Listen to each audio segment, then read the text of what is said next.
C'est effectivement le plus grand événement du cinéma français en Israël. Alors la particularité, donc, c'est de se faire l'écho de l'actualité cinématographique en France. Le festival est une sorte de chambre un peu d'avant-première, puisque une bonne partie des films qui sont présentés chaque année sortiront tout au long de l'année dans les salles en Israël.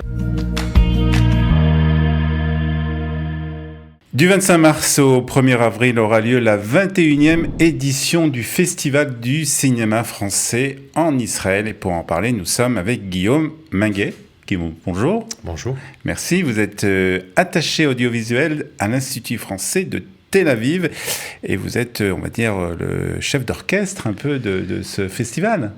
Co-organisateur, exactement. Co-organisateur, on va parler aussi de Eden Cinema qui est votre partenaire dans ce festival déjà depuis longtemps. Alors, 21e édition, comment on fait après 20 éditions pour être toujours, on va dire, attiré du monde, pour être performant dans ce festival ?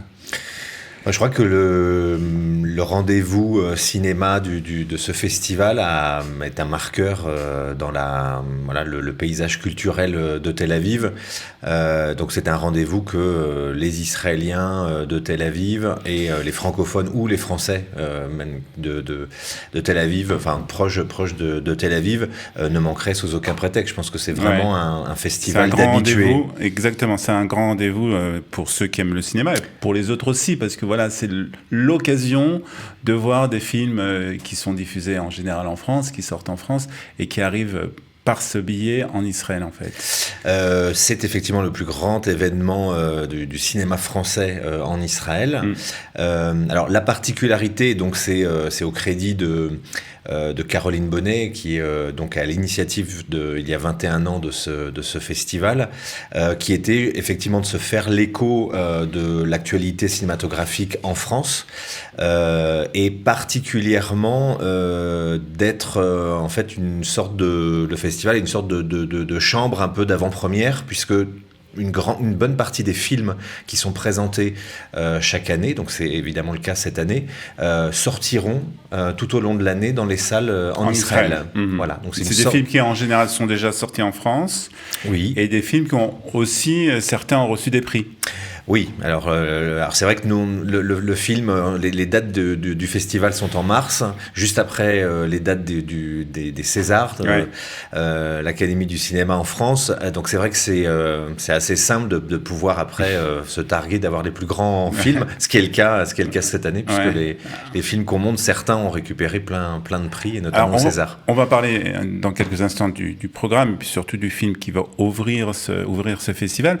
Mais je voudrais vous poser comme question, alors on a parlé bien entendu du rendez-vous de la communauté francophone à Tel Aviv et puis dans d'autres villes, puisque cela se passe dans d'autres villes. Est-ce que ça attire aussi des Israéliens, ce festival ? Oui, je pense que, notamment à Tel Aviv, c'est une ville qui est, moi en arrivant depuis 1 an et demi à ce poste-là, je le découvre et je m'en réjouis. C'est une ville vraiment de cinéphiles. Le cinéma a une place extrêmement importante. Évidemment, le temple de la cinémathèque au milieu de la ville est très important, avec un foisonnement de programmation, de festivals. Donc le festival du film français est un des rendez-vous, et pour cette raison, il y a beaucoup d'Israéliens qui viennent, qui sont très férus de cinéma étranger. D'accord, donc il faut signaler que tous les films sont sous-titrés en hébreu, non ? Oui, et en anglais, puisque voilà, pour ceux qui seraient ni francophones ni hébraïques, la possibilité donnée à tous les spectateurs de voir les films. Donc on va parler un peu de ce programme de cette 21e édition, avec donc le 25 mars le coup d'envoi de ce festival, avec un film, Les Chemins Noirs. Sur Les Chemins Noirs, un film de Denis Imbert, qui est une adaptation d'un essai, d'une nouvelle de Sylvain Tesson, du même nom, sur Les Chemins Noirs, et qui raconte, c'est autant un récit initiatique que très personnel aussi, puisque il a eu un très grave accident et il s'en est remis de justesse et très difficilement. Et au gré de cette rémission, il s'est lancé une sorte de défi de remarcher, puisqu'il était question de la marche.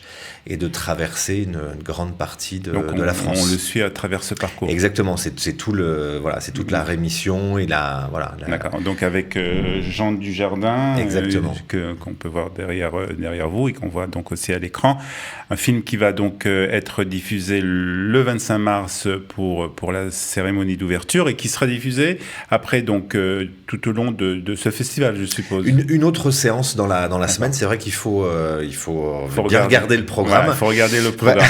Alors, d'autres films peut-être. Est-ce que vous pouvez nous citer d'autres films qui seront diffusés au cours de ce festival, des moments importants, voilà. Ceux, par exemple, dont on a particulièrement entendu parler en France, puisqu'ils ont marqué l'actualité cinématographique, c'est par exemple Le règne animal de Thomas Caillet, L'amour et les forêts de Valérie Donzelli. Alors, il y a certains films qui sont pas, ils sont pas tous des exclusivités. Il y a certains films qui ont déjà été montrés à la faveur de certains autres festivals dans l'année en Israël, comme L'amour et les forêts par exemple. Mais en fait, la programmation, je pourrais évidemment parler de chacun des films, puisque la programmation, elle est pensée de manière à représenter, on va dire, la richesse et la diversité de tout ce qui a marqué le cinéma, l'année cinématographique en France, en essayant alors c'est pas pour se mettre des bâtons dans les roues, mais évidemment, mais en essayant de traverser du cinéma d'auteurs et de réalisateurs bien établis. Alors ça peut être François Ozon, ça peut être, ce qui est le cas, on va montrer Mon crime, et La fête continue de Guédiguian, qui est évidemment aussi un monsieur dont on a vu de nombreux films, et puis des premiers films, parce que c'est aussi un espace, et puis je pense que c'est important que le festival se fasse la caisse de résonance du nouveau cinéma, des nouvelles voix, qui sont féminine, masculine, Le théorème de Marguerite d'Anna Novion, Chien de la case de Jean-Baptiste Durand, enfin voilà. Donc tout le programme, vous pouvez l'avoir en consultant la Cinémathèque de Tel Aviv, puisque c'est là que ça va se passer, mais pas seulement, puisqu'il va y avoir d'autres villes dans lesquelles ces films vont être diffusés. Voilà, ça c'est un grand principe aussi de diffusion que Caroline Bonnet a lancé il y a quelques années, c'est la reprise d'une partie de cette programmation dans certaines autres cinémathèques dans le pays.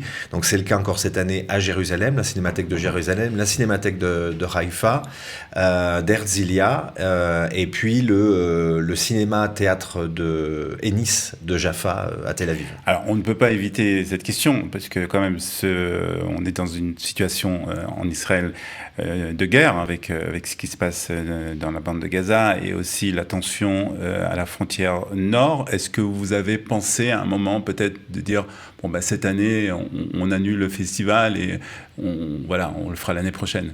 Alors on n'a pas pensé comme ça, mais c'est vrai que jusqu'en janvier, c'est-à-dire au moment où on a commencé à regarder les nombreux films pour éditer cette programmation, le festival n'était pas sûr d'être maintenu. On continue d'avoir, pour ce qui est de la programmation culturelle, et ce également pour mes collègues de l'Institut français, une vision assez difficile. On peut pas véritablement anticiper, parce que comme vous l'avez très bien dit, on est quand même le pays est quand même sujet à des difficultés sur plusieurs fronts. Donc ce qui est le festival va se tenir, ça on est absolument ravis, dans une version qu'on pourrait qualifier d'un peu plus petite, d'un peu moins festive. Donc il n'y a pas d'invités par exemple, il n'y a pas de cocktail qu'on avait prévu les autres années. Donc les films sont là, c'est pour nous le principal. C'est la grande fête du cinéma quand même qui continue. Exactement. Alors, une petite question qui concerne plus votre fonction d'attaché audiovisuel de l'Institut français de Tel Aviv. Est-ce qu'il y a d'autres rendez-vous au cours de l'année justement qui sont prévus, avec peut-être d'autres rendez-vous cinématographiques, avec des films qui seront diffusés? Alors, en tant que, pas d'aussi grand événement, puisque comme je disais, c'est le plus grand. Moi, j'ai pour vocation à soutenir l'invitation et la programmation de films français, d'artistes français, réalisateurs français dans les événements israéliens tout au long de l'année. Donc, c'est de cette manière-là que moi j'interviens pour faire venir des films et des réalisateurs ou des réalisatrices. Et puis, par ailleurs, il faut aussi le signaler, puisque ça fait 1 an et demi et que c'est une nouveauté au moment moment où je l'ai lancé en janvier 2023. L'Institut français de Tel Aviv compte dans sa programmation un ciné-club tous les mardis soirs de chaque mois. Le dernier mardi soir de chaque mois, on montre un long métrage français plutôt récent et un court métrage israélien. Donc, c'est les deux. Voilà. Donc en fait là aussi il faut se renseigner, mais il y a une programmation et une. Très bien. En tout cas, pour le rendez-vous, c'est la semaine prochaine avec donc le 25 mars, du 25 mars au 1er avril, ce festival du cinéma français à la Cinémathèque de Tel Aviv, mais pas seulement, dans d'autres endroits à Jérusalem, Haïfa et à Herzliya. Voilà. On ira dans les différents sites pour voir cette programmation. En tout cas, merci Guillaume d'être venu nous parler de ce festival et puis à très bientôt. À très bientôt. Merci.